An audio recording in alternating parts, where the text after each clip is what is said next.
Bonjour à toutes et à tous. Que le Seigneur nous bénisse ce matin. Très heureux d'être parmi vous. Շնորհքիվխաղություն Աստծո Աստծո իմաստությունը եւ Սուրբ Հոգին մեզ առաջնորդ լինի այս առավոտ. Իրեն փառք տանք, qu'on puisse lui donner toute la gloire qu'il est digne de recevoir. Alléluia. Nous allons lire le psaume 1 en français puis en arménien. Սաղմոս 1 պետք է կարդանք ֆրանսերեն եւ հետո հայերեն. Vous pouvez suivre avec la Bible que vous avez, dans la version que vous avez. Heureux l'homme qui ne marche pas selon le conseil des méchants, qui ne s'arrête pas sur la voie des pécheurs et qui ne s'assied pas en compagnie des moqueurs, mais qui trouve son plaisir dans la loi de l'Éternel et qui la médite jour et nuit. Il est comme un arbre planté près d'un courant d'eau qui donne son fruit en sa saison et dont le feuillage ne se flétrit point. Tout ce qu'il fait lui réussit. Il n'en est pas ainsi des méchants. Ils sont comme la paille que le vent dissipe. C'est pourquoi les méchants ne résistent pas au jour du jugement, ni les pécheurs dans l'assemblée des justes. Car l'Éternel connaît la voie des justes, et la voie des pécheurs mène à la ruine. Un psaume rempli de sens et de leçons. Nous allons voir aussi à travers le message que le Seigneur a mis dans mon cœur ce matin, qui a un lien direct avec ce psaume. Ուրեմն Սաղմոս 1, կարդում ենք հայերենով, երանելի է այն մարդը, որը ամբարիշտների խորհրդի համաձայն չի գնում եւ մեղավորների ճանապարհի մեջ չի կանգնում եւ ծաղր անողների աթոռի վրա չի նստում, այլ նրա հաճույքը Տիրոջ օրենքի մեջ է եւ ցերեկ ու գիշեր մտածում է նրա օրենքի մասին։ Նա ջրերի հոսանքի մոտ տնկված ծառի պես է, որ իր պտուղը տալիս է իր ժամանակին եւ նրա տերևը թարամելով չի թափվում եւ ամեն ինչ որ անում է հաջողվում է նրան։ Այնպես չեն ամբարիշտները, այլ նման են հարտիշյուղի, որ ցրիվ է տալիս քամին։ Սրա համար ամբարիշտները չեն կարող կանգնել դատաստանի մեջ եւ ոչ էլ մեղավորները արտարների ժողովում, որովհետև Տերը ճանաչում է արտարների ճանապարհները, մինչդեռ ամբարիշտների ճանապարհը պիտի կորչի։ Amen. Je vous demande de vous mettre debout, on va prier avant de louer le Seigneur. Tout simplement, levons-nous pour prier et remercier avec nos cœurs, avec nos mots. On peut lui donner gloire avec un cœur reconnaissant. Տեր Աստծուն փառաբանենք, միասին շնորհակալություն հայտնենք Աստծուն, նախքան այն, որ պետք է երկենք, փառք տանք նաև երաժշտությունով, թող որ մենք շնորհակալություն հայտնենք Աստծուն մեր խոսքերով, այն բառերով, որ մենք ունենք մեր սրտերի մեջ, մեր լեզվով էլ։ Տեր Աստված ամենակարող, փառք, պատիվ, զորություն, արժանի ես փառքերի եւ գոհանում ենք այսօրվա համար։ Դու ես մեզ բերել քո տան մեջ, քո ներկայության մեջ եւ Տեր իմ Աստված կխնդրենք, որպեսզի այս առավոտ կրկին դու փառավորվես, թող որ մեր միտքը սիրտը, մեր բարերը քո անունը բարձրացնեն, քանի որ արժանի ես։ Խոսիր Տեր իմ Աստված այս առավոտ, թող որ Տեր մենք լցվենք քո խոսքով, քո իմաստությունով, քո Սուրբ Հոգով։ Հիսուսի անունից Տեր իմ Աստված կխնդրենք, ամեն։ Seigneur notre Jésus, nous sommes reconnaissants pour ce matin, pour ce culte. Nous sommes devant toi. Nous voulons, Seigneur, te dire que nous t'aimons et parce que tu nous as aimés le premier, nous pouvons nous tenir devant toi. Reçois toute la gloire, Seigneur, de nos cœurs, de nos pensées. Les mots qui sortent de nos cœurs, Seigneur, c'est pour élever ton nom parce que tu es digne. Que ce matin, tu puisses, Seigneur, c'est vrai, glorifier et ce matin, tu puisses aussi nous parler. Remplis-nous de ta présence encore plus, de ton esprit et de ta parole. Au nom de Jésus. Amen.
Megzano mekoko parabaneng dero chanuna.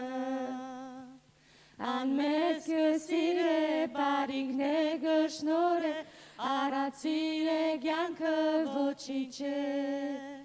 Inge abjurga ki ura hutjun sedi Isus Christus ei anuna. Je gave me anan megzaino mekoko parabaneng dero chanuna. Yerken taptane parabaneng dero chanuna. Anajani emet parki ubadvi Alleluia parderot. Anajani emet parki ubadvi Alleluia parderot. Yegemi anamet zaino mekoko parabaneng dero chanuna. Almezge sire parigne gesnore aransire gyanke vocince. Inge agbur gyanki ura uciun sărdi Isus Christos ei anuna. Yegemi anan megzaino mekoko parabaneng dero chanuna. Yerken tapzane parabaneng dero chanuna. Anajani emet parki ubadvi Alleluia parderot. Anajani emet parki ubadvi Alleluia parderot. Chantons car Dieu est là, poussons des cris de joie, dressons-lui un trône de reconnaissance, un palais de louange. Chantons le roi des rois, son amour durera, et quand on le loue, sa gloire descend sur nous, dans son temple ici-bas. Chantons car Dieu est là. Jésus demeure au milieu de son peuple quand il vient le louer. Jésus demeure au milieu de son peuple quand il vient l'adorer. Chantons car Dieu est là, poussons des cris de joie, dressons-lui un trône de reconnaissance, un palais de louange.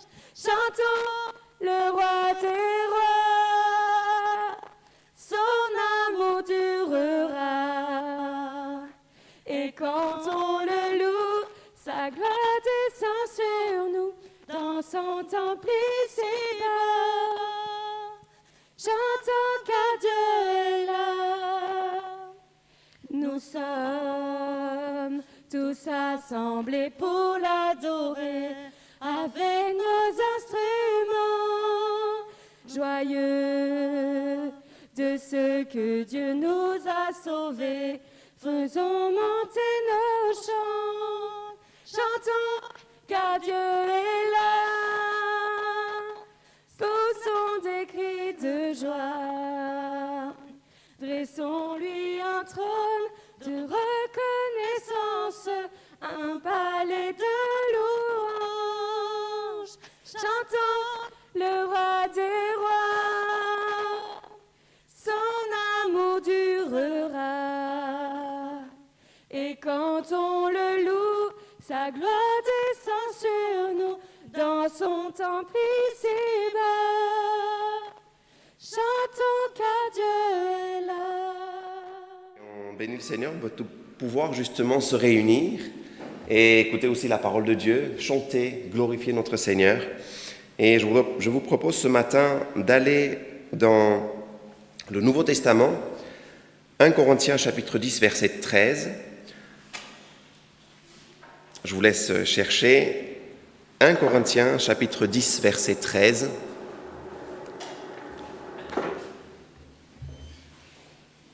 Voilà, je lis avec vous ce verset qui nous dit, ce passage qui nous dit aucune tentation ne vous est survenue qui n'ait été humaine. Et Dieu qui est fidèle ne permettra pas que vous soyez tentés au-delà de vos forces. Mais avec la tentation, il préparera aussi le moyen d'en sortir, afin que vous puissiez la supporter.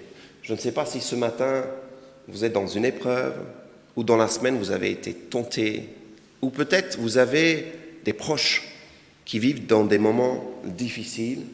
Eh bien, cette parole est pour nous tous.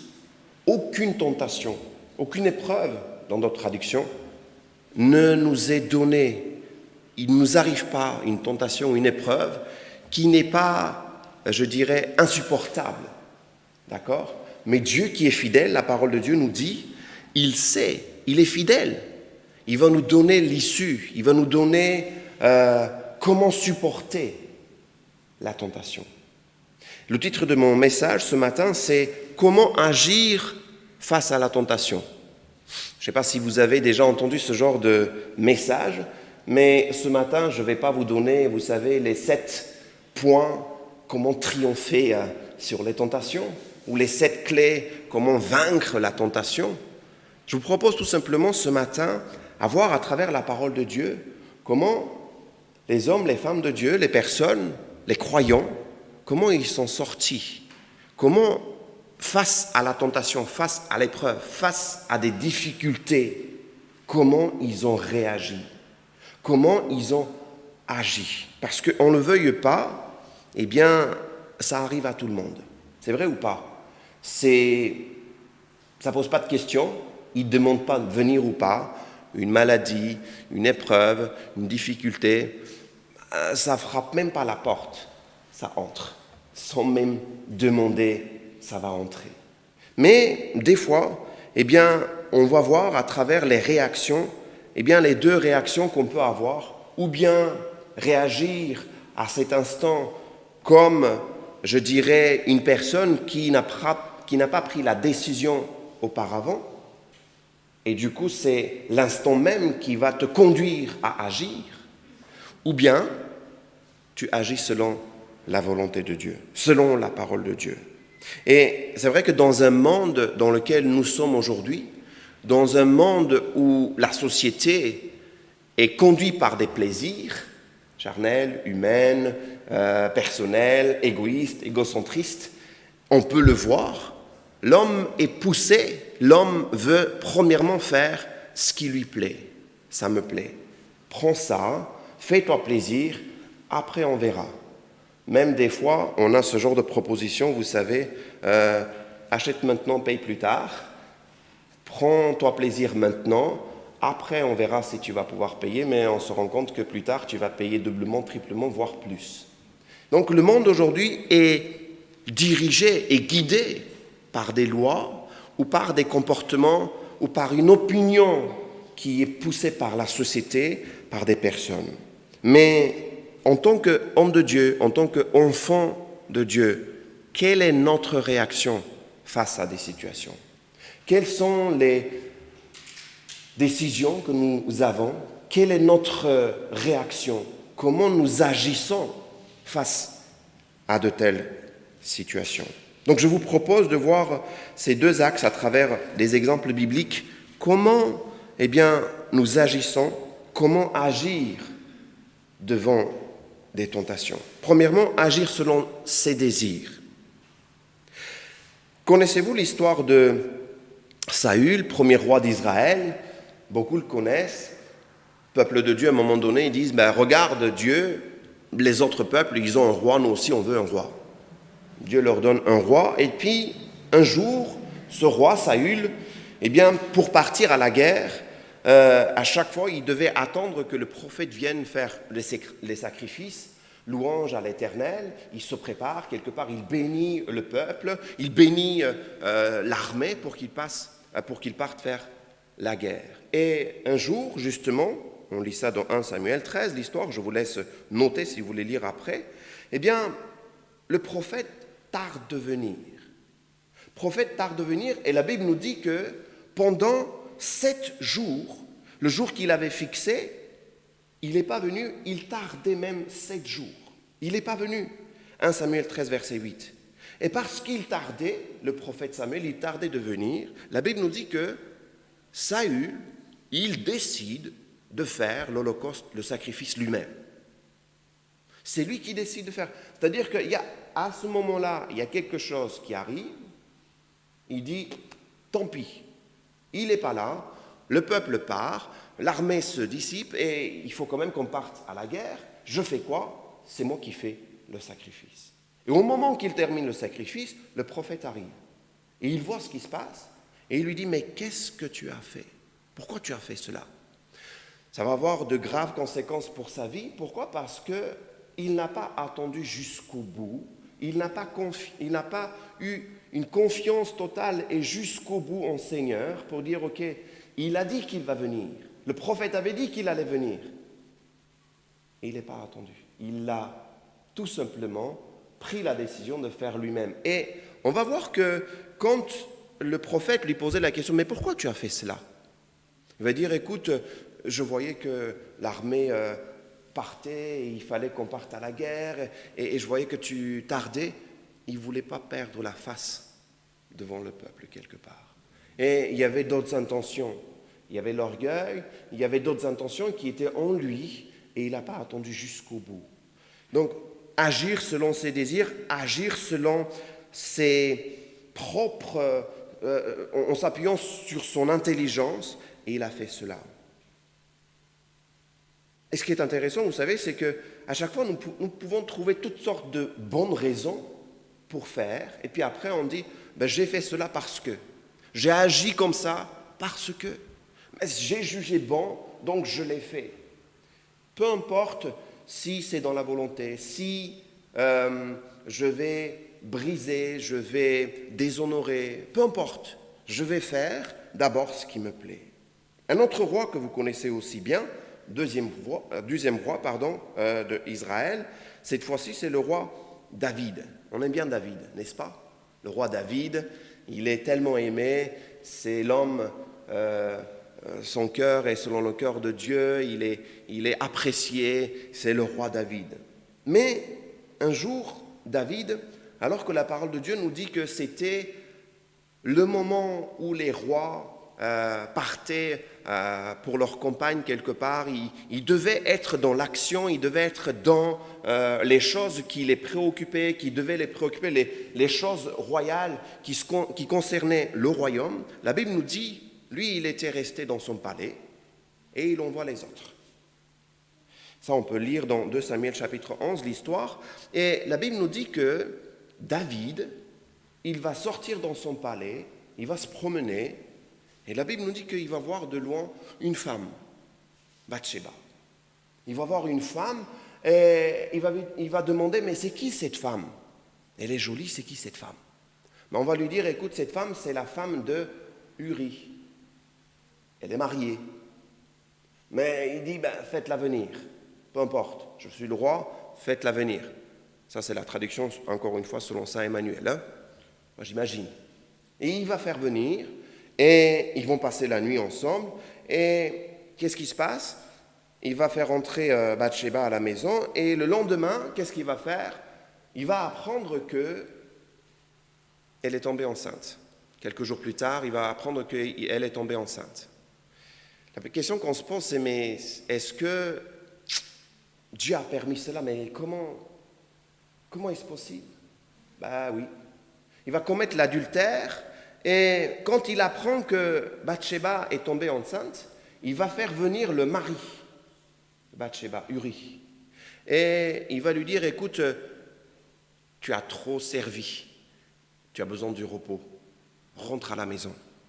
Va voir ton épouse, rentre, repose-toi. Et on lit que, Uri va dire, non, je ne peux pas me permettre, je ne peux pas rentrer à la maison. Regardez, tes serviteurs sont en train de faire la guerre, regarde ce qui se passe, moi je ne peux pas rentrer. Il va dormir avec les serviteurs, il ne va pas rentrer à la maison. Imaginez l'intention de David derrière. Il pense qu'il va faire rentrer le mari à la maison, comme ça ils passent la nuit ensemble, et le mal qu'il a commis, le péché qu'il a commis, l'adultère qu'il a commis, il va dire, écoute, bon, mari et femme, ils étaient ensemble, et si elle est enceinte, c'est que... Mais ce n'est pas ça qui va arriver. Uri ne va pas vouloir rentrer à la maison. Et qu'est-ce qu'il va décider David face à cette situation, encore une fois? Il va demander à ses serviteurs d'envoyer Uri aux frontières, devant, et qu'il se fasse tuer. Donc il va commettre un autre péché, meurtre, volontairement, de manière préméditée. Il va dire non, s'il ne va pas rentrer à la maison, c'est tant pis, je vais faire tuer. Comme ça, je vais me marier avec Bathsheba, une femme son mari, et là, je ne vais pas avoir de problème devant le peuple. Et c'est ce qu'il va faire. Sauf que, il oublie que quelqu'un qui a des yeux a vu ce qui s'est passé. Il a bien vu ce qui s'est passé. Et Dieu envoie son prophète pour parler à David. La Bible nous dit, ça a déplu, ça n'était pas agréable à Dieu. Dieu voit les choses. On ne peut pas cacher les choses. Les choses qu'on pense faire, et puis à la fin on dit, ça y est, c'est fait, c'est caché, personne n'a vu. Dieu l'a vu. Dieu envoie son serviteur, le prophète vient voir David, et il lui dit, voici ce qui s'est passé. Et tellement David était obscurci par le péché, entré dans le péché, qu'il ne comprend même pas que l'histoire que le prophète raconte, ça le concerne. Il est en train de parler de David. Et David va maudire. Il dit, cet homme a agi mal. Pourquoi il a pris aux pauvres? Pourquoi il n'avait rien? Lisez l'histoire, c'est très intéressant. Et quand le prophète va lui dire, écoute, cet homme, c'est toi. Il dit, c'est pas possible, j'ai agi ainsi. Cette fois-ci, il va reconnaître, il va se ressaisir. Voyez-vous comment ça peut amener très loin notre action, notre réaction quelque part face à la situation, face à la tentation? Comment on peut amener à nous comporter, comment on peut amener à dire, à agir, notre attitude face à la situation. Au lieu de s'arrêter, au lieu de se ressaisir, David est allé à faire un autre péché, commettre un autre péché, jusqu'à être complètement enfermé, jusqu'à être complètement obscurci, jusqu'à être complètement... dans sa tête, il avait peut-être raison, il trouvait toutes sortes de raisons. C'était son plaisir, c'était son désir. Il a réalisé ce qui lui faisait plaisir. Vous savez, c'est quelque part, quand nous prenons trop confiance et nous nous basons sur notre intelligence, et des fois, une pensée peut venir, et on pense que c'est infranchissable des fois, et des fois, oui, c'est infranchissable parce qu'on ne laisse pas place, si on prend position. Maintenant, si on ne prend pas position, si on laisse, une pensée peut venir. Et puis de l'intérieur faire des ravages. Connaissez l'histoire de Cheval de Troie, cette histoire bien connue où, les Grecs, ils se disent, on ne peut pas détruire les murs. C'est pas possible. On ne peut pas franchir les murailles, on ne peut pas accéder, la porte est fermée. Seule façon de pouvoir ouvrir cette porte, c'est de l'intérieur. C'est comme si nous aussi, on a un cœur, on a des pensées, c'est de l'intérieur qu'on peut laisser ouvrir nos pensées à autre chose, à d'autres choses, et laisser faire des ravages. Et la ruse qu'ils ont eue, les Grecs, quelque part, c'est de fabriquer un cheval, et puis leur donner un cadeau, et le cadeau que les Troyens vont dire, c'est pour nous. Ils ont compris que nous sommes des vainqueurs, encore une fois l'orgueil, Ils ont compris que nous sommes des vainqueurs et ils nous ont offert un cadeau. Allez, on amène ça à la maison. Mais depuis quand les ennemis font des cadeaux? Depuis quand l'ennemi fait des cadeaux? Vous connaissez l'histoire, la suite, ils entrent et parce qu'ils faisaient la fête, on se dit « Ah, on est des victorieux, j'ai vaincu, on est des victorieux ». C'est là qu'ils sortent les soldats qui étaient à l'intérieur du cheval, ils ouvrent de l'intérieur la porte. C'est comme ça que ça va être détruit. Et vous savez, c'est comme ça que ça se passe. Il y a quelque part, l'ennemi propose des choses. Quand il a proposé à Jésus, regarde, tu vois tout ce royaume, je te l'offre. Jésus n'a pas dit, ça ne t'appartient pas. Mais c'est ce qu'il fait des fois, l'ennemi, il propose des plaisirs, il propose des choses. Et ce qui est encore pire, c'est qu'une fois que l'homme tombe dans les plaisirs, il va venir pour lui dire « Ah, tu es indigne, tu as vu ce que tu as fait ?» C'est ce qu'il a proposé aussi à Adam et à Ève en leur disant « Vous serez comme des dieux. Mangez, c'est pas grave, mangez. Vous allez voir, vous serez comme des dieux. » Depuis quand, encore une fois, l'ennemi propose ou offre des cadeaux? Depuis quand il pense à nous? Depuis quand, on pourrait dire, la société, le monde, depuis quand l'ennemi de notre âme, même on pourrait même appeler les désirs de la chair, peuvent réellement faire du bien? Réellement.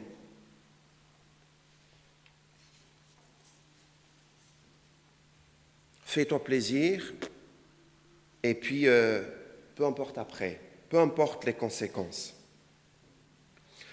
Proverbe chapitre 3, versets 5 à 6 nous dit « Ne t'appuie pas sur ton intelligence, mais de tout ton cœur. De tout ton cœur, mets ta confiance dans le Seigneur. » Ne t'appuie pas sur ton intelligence, mais de tout ton cœur, mets ta confiance dans le Seigneur. Reconnais-le dans tout ce que tu fais, et lui, il guidera tes pas. Nous avons lu ce matin le psaume 1 qui nous dit « Heureux l'homme qui ne s'arrête pas auprès des méchants, qui ne s'assied pas ou qui ne prend pas le temps avec les moqueurs, avec les méchants, avec ceux qui ne sont pas justes, bibliquement parlant. » Il dit « Heureux cet homme, parce qu'à chaque saison, à chaque moment qu'il doit donner du fruit, il donnera. » Heureux cet homme. Donc, et il dit, lui, il se plaît dans la loi, dans les préceptes, dans les commandements, dans les codes, si vous voulez, qui sortent du royaume de Dieu. Et on est dans un monde où il y a des lois, on est dans un monde, dans une société, il y a des lois, et il y a des personnes qui ont leurs principes propres, et puis ils décident de voler, ils décident de tuer, ils décident de faire ce qu'ils veulent, parce qu'ils ont ces principes. Ils décident, c'est leur décision. Mais la loi ou les préceptes, les commandements du royaume sont autres. Aujourd'hui, dans la société, c'est, écoute, il faut que tu arrives, il faut que tu réussisses, peu importe les autres. Peu importe les moyens que tu utilises, réussis. Mais on voit que dans le royaume de Dieu, c'est différent. Dans le royaume de Dieu, c'est celui qui veut être le premier, celui qui veut être quelque part, celui qui veut guider, qui veut leader, qu'il sert aux autres. Celui qui veut être le premier, qu'il sert aux autres. Notre Seigneur, lui, il est venu. La Bible nous dit qu'il s'est dépouillé. Lui qui était à la droite du Père, il est descendu. Et il est devenu comme un homme de serviteur. Il nous a servi. Il a servi à ses disciples. D'ailleurs, quand il était en train de laver les pieds, les disciples étaient choqués. « Mais qu'est-ce que tu fais? Que fais-tu? Je ne te laisse pas faire ça. » Mais il dit « Non, il faut que je fasse. Apprends ceci. » Tu comprends, c'est important. Celui qui veut être le premier, celui qui veut être le plus grand, il faut qu'il sert les autres. Ça, ce sont des lois, ça, ce sont des préceptes, ça, ce sont quelque part les codes qui viennent du royaume. Mais la loi de la société, de l'opinion, du monde de l'ennemi est autre. On cherche premièrement à nous faire plaisir. On cherche premièrement à dire ça, ça me va, je prends, peu importe les autres. Quelle est notre réaction? Comment nous agissons, comment nous réagissons face à la situation? Qu'est-ce que je fais? Qu'est-ce que tu fais quand tu es devant la tentation, quand tu es devant l'épreuve? Quelle est la réaction que tu as? On a vu que, agir selon ses désirs, selon ses plaisirs, dans la parole de Dieu et aussi dans la société, ça arrive, oui, mais on va voir que, il y a aussi le fait de marcher en accord avec la volonté de Dieu. Et ça arrive aussi. Ceux qui ont décidé, ceux qui ont pris leur décision, vous savez, il y a des personnes qui ont décidé de ne pas frapper, de ne pas faire du mal, qui ont décidé d'être dans la volonté de Dieu avant que les situations arrivent. Comprenez? Ce n'est pas au moment quand la situation arrive qu'ils décident d'agir. Ça s'appelle la réaction. Au moment où ça arrive, tu réagis. Tu ne sais même pas, tu n'as pas pris de décision. Il y a des personnes qui disent, le moment viendra, je verrai. Et quand le moment vient, si tu n'as pas pris des décisions importantes, tu feras peut-être pas ce qui est dans la volonté de Dieu. Marcher en accord avec la volonté de Dieu, c'est mon deuxième point et mon dernier. Et vous savez que dans notre vie spirituelle, il arrive, oui, il y a des situations dans lesquelles on se retrouve. Et en tant que chrétien, en tant que croyant, des fois, on ne comprend pas pourquoi on est dans certaines situations. Vous êtes d'accord ou pas avec moi? Il y a des moments où on se dit, mais qu'est-ce qui m'arrive? Pourquoi ça m'arrive? Pourquoi Dieu ne m'entend pas? Pourquoi je prie et c'est le vide? Là, ces derniers temps, j'entends ce genre dans les entretiens, j'entends ce genre de choses. Pourquoi j'ai l'impression qu'avant je priais, il y avait une sensibilité, j'entendais, et pourquoi je n'entends pas? Pourquoi je comprends? Pourquoi je ne vois pas? Pourquoi je ne comprends pas ce qui m'arrive? Vous savez, des fois, c'est pas parce que tu n'entends pas, c'est pas parce que tu ne comprends pas qu'il faut faire toutes sortes de choses ou t'agiter. Dieu, il est souverain, il n'est jamais en retard. Ce qu'il dit, il le fait. Connaissez-vous l'histoire de Joseph? Ce garçon qui va avoir des rêves, et Dieu va lui parler en rêve, et dès quelque part de son jeune âge, Dieu va lui montrer, entre guillemets, le ministère qu'il va avoir. Il va lui parler en rêve, en songe. Et il va lui donner quelque part cette capacité de voir comment Dieu agit à travers lui, pour lui et aussi à travers lui.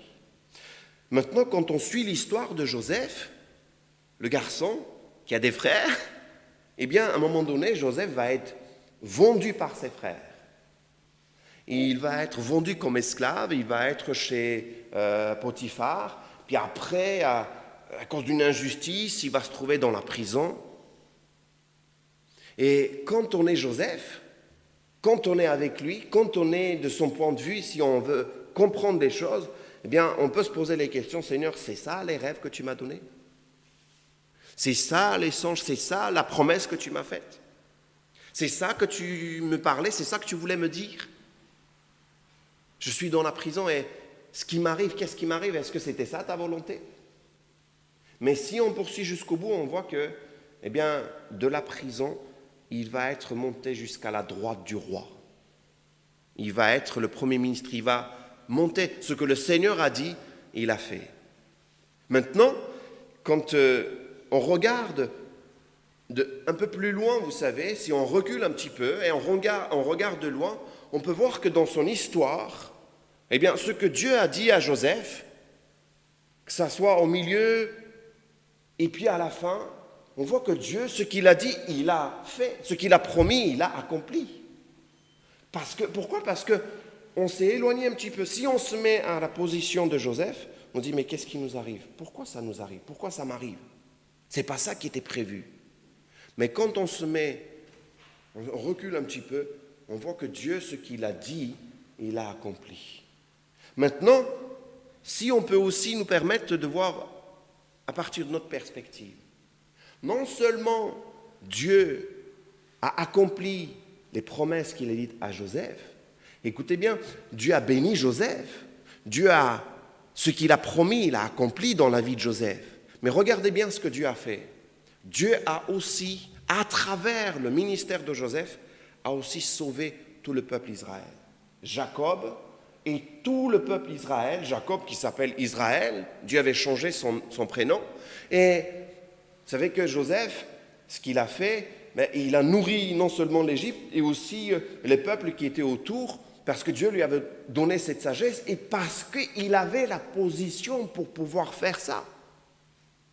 Et c'est grâce à cette position qu'il a pu sauver, qu'il a pu donner la nourriture, qu'il a donné à manger au peuple Israël, aux enfants de Dieu. Vous voyez un peu les perspectives différentes qu'on peut avoir. Au moment où on est dans la situation, comment agir, comment faire, je n'attends pas que Dieu m'aide, je vais essayer de l'aider. C'est moi qui décide, c'est moi qui fais, c'est ma vie. Ou bien je lui fais confiance, j'attends jusqu'au bout, je fais ce qui lui plaît. Et à la fin, je vois sa gloire. Maintenant, on va voir une autre perspective. Vous savez, la vie de Joseph, les théologiens, les spécialistes font beaucoup à accorder quelque part, on parle de type et antitype. On dit que c'est un type de Jésus. Jésus, il vient, il est aussi trahi par ses frères, par ses disciples. Il est vendu par ses disciples, par un des disciples, et Joseph est vendu par ses frères. Et Jésus est allé dans la prison, là où nous étions, il nous a libérés. Et Jésus donne à manger. De manière spirituelle, il nous donne, il nous libère, il nous donne la vie. Vous comprenez ce qui fait Dieu? Dieu agit de manière éternelle et beaucoup plus grande que ce qu'on peut imaginer, que ce qu'on peut comprendre quand on est juste dans la situation. Joseph a fait confiance à Dieu et il est resté jusqu'au bout. Le psaume 37, versets 3 et 5 nous dit « Mets ta confiance dans le Seigneur, fais ce qui est bien. » Mets ta confiance dans le Seigneur et fais ce qui est bien. Alors tu resteras dans le pays en toute sécurité. Trouve ta joie dans le Seigneur, il te donnera ce que ton cœur désire. Confie ta vie au Seigneur et confiance en lui, et il agira. Vous savez, il y a des moments où on achète un meuble, on achète quelque chose, et puis on a le mode d'emploi qui nous dit, voilà, il faut faire le montage comme ça, et puis au départ, quand on commence à le faire, on ne comprend pas trop, est-ce que c'est par là qu'il fallait commencer, c'est ça qu'il fallait faire, et puis quand on arrive vers la fin, c'est là qu'on se dit, ah, c'était pour ça qu'il fallait commencer par là. C'est comme dans notre vie aussi, quand on est dans l'épreuve, on ne comprend pas tout. Mais si on fait confiance à Dieu, si on le suit jusqu'au bout, si on lui laisse le temps, Dieu n'est jamais en retard. Il est à l'heure. Plus précis que l'horloge, que les heures suisses, vous savez. Beaucoup plus précis. Il est toujours à l'heure. Ni en retard, ni en avance. Il est à l'heure. Ce qu'il a dit, il le fait. À chaque fois. Même si tu es dans l'épreuve, même si tu es peut-être dans l'incompréhension ou voire même dans la confusion, fais-lui confiance à chaque moment, à chaque fois, tu verras. Il le fera, c'est lui le maître. À un moment donné, dans la vie du peuple Israël, quand ils étaient dans le désert, il avait l'instruction de la part de Dieu d'aller faire le tour de Jéricho et de ne pas faire de bruit. Et Dieu leur avait dit à travers Josué que vous ne devez pas faire ni cri, vous ne devez pas crier, vous devez tout simplement pendant 6 jours marcher autour. Si vous mettez à la place du peuple, je pense que vous vous dites, mais attends, il faut quand même qu'on fasse la guerre, il faut quand même qu'on fasse quelque chose.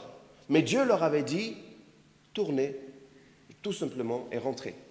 Comme ça, le lendemain, vous allez faire pareil. Et le 7e jour, vous allez faire 7 fois. Cette fois-ci, vous pouvez crier. Encore une fois, quand vous êtes avec le peuple, parmi le peuple, vous vous dites, mais attends Seigneur, il n'y a pas de sens à ça. C'est vrai, il y a des situations, de notre point de vue, il n'y a pas de sens. Mais ce n'est pas pour autant que je vais agir et encore une fois dire, Seigneur, tu ne comprends pas, tu ne sais pas, je suis dans l'épreuve, il faut que j'agisse, il faut que je fasse quelque chose. Fais-lui confiance, il agira. Fais-lui confiance, c'est lui le maître, c'est lui le créateur. Il sait tout et c'est lui qui nous a créés. Il connaît les choses. Il est de loin et il voit toutes choses. Je termine avec cette histoire que vous avez peut-être entendu parler. Un jour, un homme s'arrête sur la route. Sa voiture est tombée en panne, perd de puissance, il s'arrête et toutes sortes de voitures s'arrêtent pour l'aider, tout ça. Ils n'arrivent pas à trouver la panne. Et au bout de quelques temps, une autre voiture s'arrête aussi. Il y a un monsieur qui sort de certain âge et puis il dit « Est-ce que je peux vous aider, monsieur? Qu'est-ce qui est arrivé ?» Voilà, il explique, perte de puissance, mais beaucoup se sont arrêtés, voire même des mécaniciens, ils sont arrêtés, ils n'ont pas réussi. Il dit, écoutez, je peux vous aider? Non, monsieur, je pense que c'est pas grave, c'est fini, pas besoin. Et écoutez, monsieur, je pense que je peux vous aider. Laissez-moi regarder ce qui se passe. Ouvrez le capot, je vais regarder. Il ouvre le monsieur, s'approche et il fait des manipulations. Et puis il dit, écoutez, essayez. Il essaye, il prend la route et ça remarche. Waouh, miracle. Il revient, il dit, mais comment vous avez fait, monsieur? Mais écoutez, monsieur, je suis monsieur Ford. Et cette voiture Ford, c'est moi qui l'ai conçue, c'est moi qui l'ai fabriquée. Je sais ce qu'il faut, je sais ce qu'il fallait faire. Faisons confiance à celui qui nous a créés. Faisons-lui vraiment confiance à chaque instant. Il agira, à chaque moment, il agira.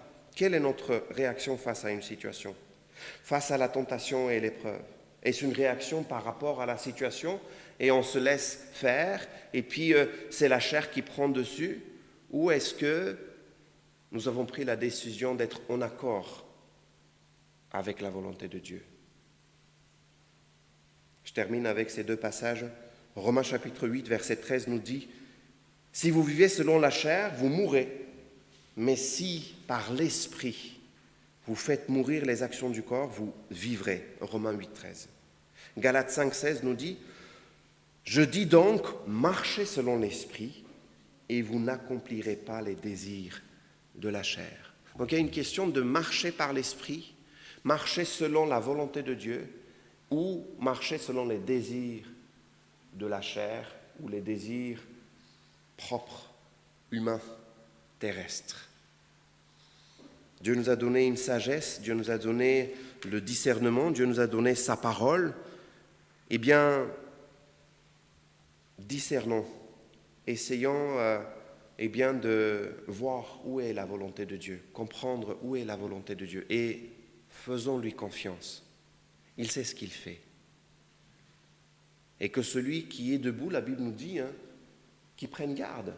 Ça arrive, vous savez, David qui a fait ce mal, il aurait dû s'arrêter, mais il est allé encore commettre un autre péché. Ça arrive, vous savez, il y a toutes sortes de choses qui arrivent dans la vie. Et après, qu'est-ce que tu fais? Qu'est-ce qu'on fait après? Est-ce qu'on se ressaisit? Est-ce qu'on entend les alarmes? Est-ce qu'on peut ressaisir et puis dire, Seigneur, en fait j'ai péché, j'ai fait quelque chose de mal, je reviens, j'ai besoin de toi, aide-moi, relève-moi. Reprendre la route, reprendre le chemin que Dieu a tracé pour nous. Je suis le chemin, la vérité et la vie, Jésus dira. Nul ne vient au Père que par moi. Bien, c'est lui le chemin. Et son esprit est avec nous. Sa parole est avec nous. Cherchons à rester dans sa volonté. Amen. Hayrenov petke chosem. Խոսքը առաջի Կորինթացիս 13-րդ գլուխ ներողություն առաջի Կորինթացիս 10-րդ գլուխ 13-րդ խոսքն ասում է ձեզ ուրիշ փորձություն չի պատահել բացի մարդկային փորձությունից, այսինքն այն փորձությունից կամ այն դժվարությունից, որ մարդկային է, որ կարող ես դու կրել, կարող ես դու միջով անցնել, բայց Աստված հավատարիմ է, նա ձեզ չի թողնի ձեր կարողությունից առավել փորձվելու, այլ փորձության հետ ելքն էլ կպատրաստի, որ կարողանաք դիմանալ։ Թեման ինչի մասին, որ պետք է խոսեմ, այն մասին է, թե ինչպես գործել, ինչպես քայլել, ինչ անել, երբ որ դու դժվարության կամ փորձության մեջ ես։ Ինչպես ես դու վերաբերվում հարցերին կամ փորձություններին եւ դժվարություններին։ Եվ կուզենամ, որ հասկանանք, որ ունենք երկու ընթաց կամ երկու կողմ կամ երկու վերաբերմունք, կամ մարդկային հպված եւ առաջնորդված մարմնային ցանկություններից ելնելով կամ աշխարհի առաջարկված մտքերից ելնելով կամ Աստծո խոսքի համաձայն կամ ինչ որ հոգին է քեզ տվել կամ ինչ որ Աստծո խոսքն է մեզ ուսուցանում։ Ուրեմն տեսնենք առաջի հեշտին, որ կան իրավիճակներ, որ իրոք մարդիկ մարդկային ցանկություններից ելնելով են գործում, իրենց ցանկություններն են անում։ Մարդիկ կան այսպես, թե աշխարհում, թե նաև հավատացյալներ, թե նաև քրիստոնյաներ, թե նաև Աստծո խոսքի մեջ եւ Աստծո խոսքի մեջ կտեսնենք հին կտակարանում, հիմա օրինակներ պետք է վերցնենք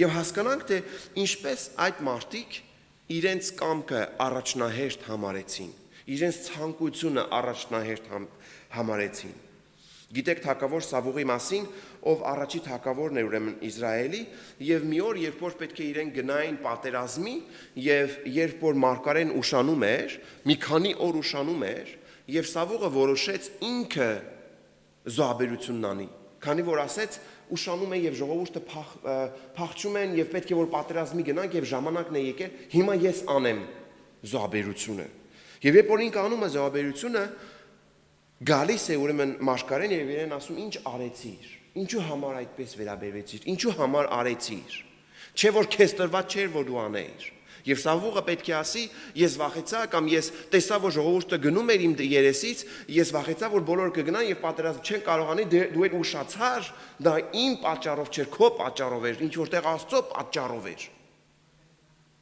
Եվ մարդիկ մտածում են, թե Աստված ուշանում է, Աստված չի պատասխանում, Աստված այդ իրավիճակի մեջ հեռացել է, բայց Աստված ամեն ժամանակ իր ժամանակին պատասխանում է եւ օրհնում է։ Եվ տեսնում ենք, որ Սավուղի կյանքի համար շատ վատ հետևանքներ պետք է ունենան։ Մեկ ուրիշ օրինակ, որ պետք է տեսնենք, դա Դավիթի օրինակն է։ Դավիթ թագավոր, մենք բոլորս սիրում ենք Դավիթ թագավորին, եւ երբ որ տեսնում ենք Դավիթ թագավորի կյանքը, մենք տեսնում ենք, որ Դավիթը մի օր, որ պետք է իր թագավորական քայլերով, իր թագավորական գործերով զբաղվեր, Աստծո խոսքն ասում է, որ ինքը դուրս եկավ իր թագավորության մեջ եւ քայլում էր եւ տեսավ հերվից մի կին, որ իր դուրը եկավ, իր աչքի դուրը եկավ։ Եվ ասեց ով է այդ կինը, Բարշեբան, ով է այդ կինը։ Նրան ասեցին, որ դա Ուրիի կինն է, ամուսնացած է։ Հաշվի չառնելով ոչ մի բան, կանգնած ուրեմն փորձության առաջ, կանգնած կարելի ասել վտանգի առաջ, ինքը որոշում կայացրեց, որ բերեն այդ կնոջը եւ գիշեր անցկացրեց այդ կնոջ հետ։ Օրեր անցան եւ կինը Բաշեբան լուր ուղարկեց ասելով Դավիթին, որ նա հղիացել է։ Այո, նա հղիացել է։ Աստված թույլ տվեց։ Երբեմն Աստված թույլ է տալիս բաներ կատարվեն, գիտեք։ Եվ տեսնում ենք, որ Դավիթը ինչ պետք է անի դրանից հետո։ Միթե նա չէր կարող որոշում կայացնել այդ պահին ուղակի ասել ինչ է եղել, քանի որ նա մեղ գործեց, շնացավ եւ կարող էր կանգ առնել։ Բայց նա կանչեց ամուսնուն Բերշեբայի, Ուրիին կանչեց եւ նրան ուղարկեց ասելով գնա դու շատ ես հոգնե, գնա տուն հանգստացիր։ Եվ նրա մտքում մտածում է, որ նա պետք է տուն գնա հանգստանա, գիշեր պետք է անցկացնի եւ այդպեսով իր մեղքը պետք է լվանա եւ անցնի։ Բայց տեսնում ենք պատմության մեջ, որ Ուրին չի ուզում տուն գնալ։ Ասում է ես ինչպես կարող եմ տուն գնալ, այնտեղ պատերազմ կա։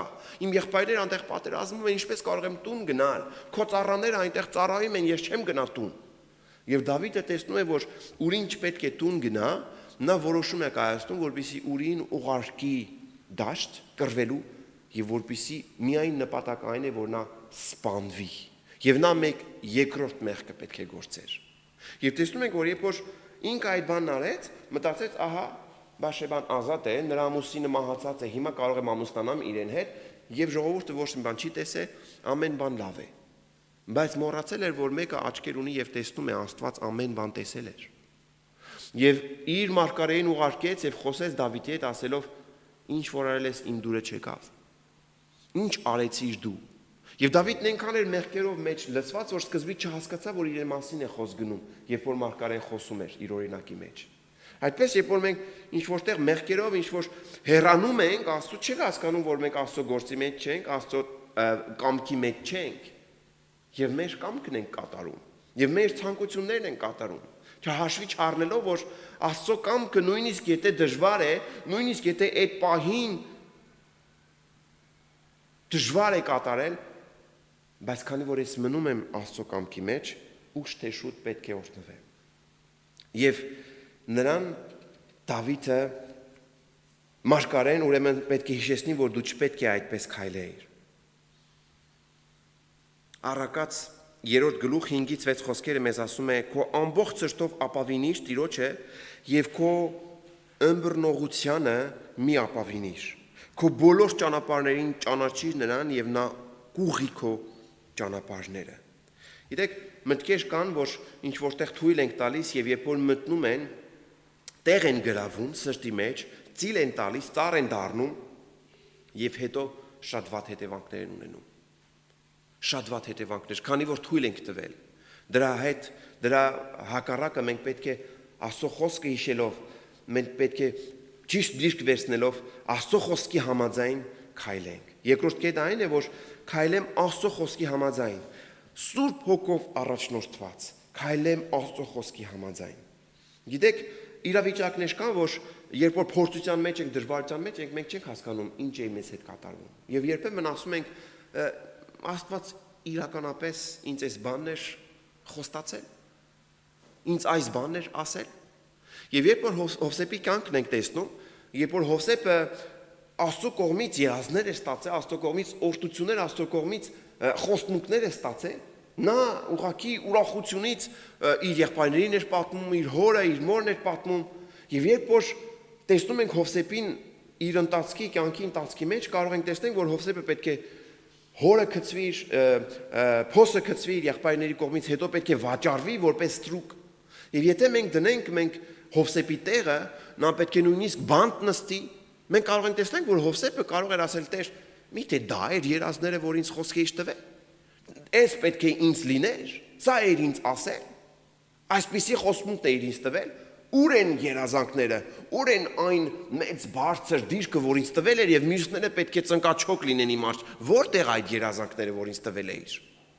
Բայց երբ որ կարդում ենք ամբողջ կյանքը Հովսեփի, երբ որ տեսնում ենք մի քիչ հեռվից ամբողջ կյանքն ենք տեսնում, մեկ ուրիշ տեսանկյունից տեսնում ենք, որ ինչ որ Աստված ասել էր, նա կատարեց։ Աստված Հովսեփին ասել էր, որ դու կբարձրանաս, նա բարձրացրեց։ Եվ Հովսեփը բանտից մինչև թագավորի աջ կողքը նստեց։ Նա եղավ վարչապետ, նա բարձրացավ, ինչ որ Աստված խոսք էր տվել եւ այդպես էլ եղավ։ Եվ նույնիսկ նրա եղբայրները, եւ նույնիսկ նրա ծնողները, այո, երազը կատարվեց։ Բայց հիմա հասկանանք մեկ ուրիշ տեսանկյունից նայելով, թե ինչ էր Աստված անում իրականում։ Աստված ոչ միայն իր խոսքը կատարեց, ոչ միայն իր խոստմունքը կատարեց եւ օրհնեց Հովսեփին, Աստված նաեւ այդպես անելով կերակրեց եւ փրկեց Իսրայել ժողովուրդը։ Որովհետեւ գիտեք, սովի ժամանակն էր։ Եվ եթե այս մարդը Հովսեփը չլիներ այդ տեղում գտնված եւ նրա առաքելությունը, նրա օրհնությունը եւ նրա այն տաղանդներ, այն շնորհը, որ Աստված տվել էր իրան, նա չկարողանար ղեկավարել այդ ամեն ինչը։ Շատ հնարավոր է, որ Իսրայել ժողովուրդը մահանար սովից։ Շատ հնարավոր է, որ նրանք ընդունված չլինեին եգիպտացիների կողմից։ Բայց Աստված օգնեց, օրհնեց եւ Հովսեփի միջոցով փրկեց նաեւ ժողովուրդը, փրկեց իր ազգին, փրկեց իր երեխաներին։ Եվ եթե մեկ ուրիշ տեսանկյունից նայենք այս հատված, այս պատմությունը, մենք կտեսնենք, որ Հովսեփը նման է Հիսուսին, եւ Հիսուսը, ինչպես Հովսեփը վաճառվեց իր եղբայրների կողմից, Հիսուսն էլ վաճառվեց իր աշակերտի կողմից։ Եվ երբ որ իր եղբայրները, Հովսեփի եղբայրները նրան լքեցին, թողեցին, Հիսուսին էլ լքեցին, թողեցին։ Բայց չնայած այդ ամենին Հիսուս մինչև վերջ հավատարիմ մնաց։ Եվ Հովսեփը տեսնում ենք, որ իր կյանքի մեջ չլցվավ ինչ որտեղ ատելությունով, բայց ներեց իր եղբայրներին։ Եվ Հիսուս ներեց մեզ ներեց, Հիսուս ներեց իր եղբայրներին, փրկեց, կերակրեց, հոգևոր կերակուր տվեց, եւ երբ որ Հովսեփը բանտի մեջ էր եւ Աստված նրան բարձրացրեց, թագավորի աջ կողքը նստեցրեց, այդպես էլ Աստված ուղարկեց Հիսուս Քրիստոսին, որ մեզ ազատի մեր բանտից, եւ նա նստեց Աստծո աջ կողքը, գահի աջ կողքը, եւ մեզ կերակրում է սուրբ հոգևոր կերակուր է տալիս։ Եվ Հիսուս Քրիստոսը այո, նման Հովսեփին կամ Հովսեփը նման Հիսուսին տեսնում ենք, որ թե ինչպես պետք է Աստված գործեր, ինչպես պետք է որ Աստված օրհներ։ Դրա համար ասում են, որ լավ կլինի, որ ինչ իրավիճակ է լինել, ինչ իրավիճակի մեջ է լինենք, վստահենք մեր Աստծուն։ Աստված գիտի ինչ է անում, նրան վստահենք, ինչպիսի իրավիճակի մեջ է լինենք, թեկուզ եւ սխալ, թեկուզ եւ ընկնենք։ Աստծո խոսքն ասում է նա, որ ոտքի է կանգնած, թող իրեն չհամարի ոտքի կանգնած կամ ինչ որտեղ ուժեղ, ամեն մարդ կարող է ընկնել, ամեն մարդ, յուրաքանչյուրս կարող ենք ընկնել, բայց Աստծո խոսքը մեզ սովորեցնում է, որպեսզի մեր աչքերը դեպի իրեն դարձնենք, իրեն վստահենք, իրեն ապավինենք եւ պետք է տեսնենք իրեն փառքը։ Պետք է վերջացնեմ այս երկու խոսքով, որ գտնվում են Հռոմեացիներին 8-րդ գլուխ 13-րդ խոսք, որովհետև եթե ըստ մարմնի ապրեք, կմեռնեք, բայց եթե հոգով մարմնի գործերը սպանեք, կապրեք։ Եթե մարմնին հետևենք, եթե մարմնի ցանկություններին հետևենք, այո, դա մեզ կտանի կորուստ։ Բայց եթե հոգու լսենք, եթե խոսքին լսենք, եթե Աստծուն հաճո լինենք, դա մեզ կտանի կյանք։ Ներողություն Գաղատացիներին 5-րդ գլուխ 16-րդ խոսքը մեզ ասում է, սակայն ասում եմ, հոգով ընտացեք ու մարմնի ցանկությունը մի կատարեք, հոգով ընտացեք, հոգով գործեցեք եւ մարմնի ցանկությունը մի կատարեք։ Պետք է աղոթենք, nous allons prier.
Seigneur notre Dieu, merci parce que tu ne nous as pas laissés seuls.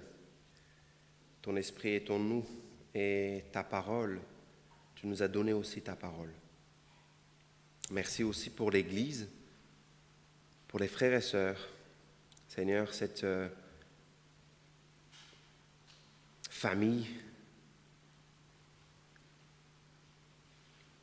qui nous aide aussi, qui nous conseille. Prions, Seigneur, de nous aider, de rester dans ta volonté. Et même si, Seigneur, des fois, c'est difficile, Seigneur, nous puissions chercher et dire, non pas notre volonté, mais la tienne, Seigneur. Merci pour ta parole.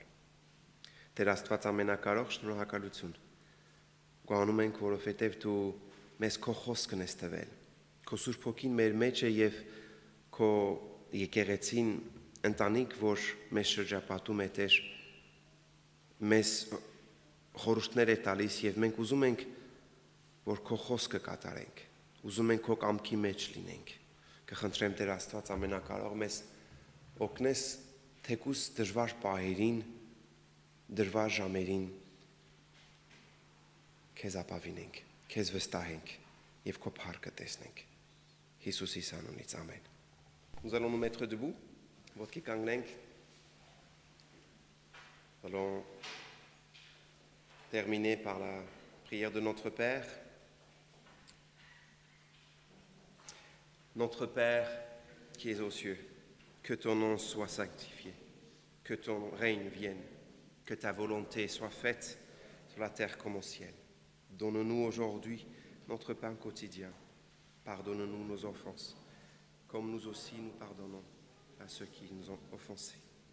Ne nous induis pas à la tentation, mais délivre-nous du mal. C'est à toi qu'appartient tous les siècles. Siècles des siècles. Amen.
Զիքոյ արկայություն եւ զորություն եւ փառք հավիտյանից ամեն։ Հիմա թող Աստծո սերը Հիսուս Քրիստոսի շնորհը եւ Սուրբ Հոգու հաղորդությունը մեր բոլորիս հետ լինի, կնանք խաղաղությունով, que l'amour de notre Père, que la grâce de notre Seigneur Jésus et la communion du Saint-Esprit soient avec nous tous.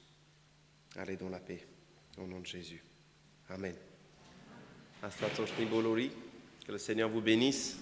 Bonne semaine, bon dimanche et à très bientôt.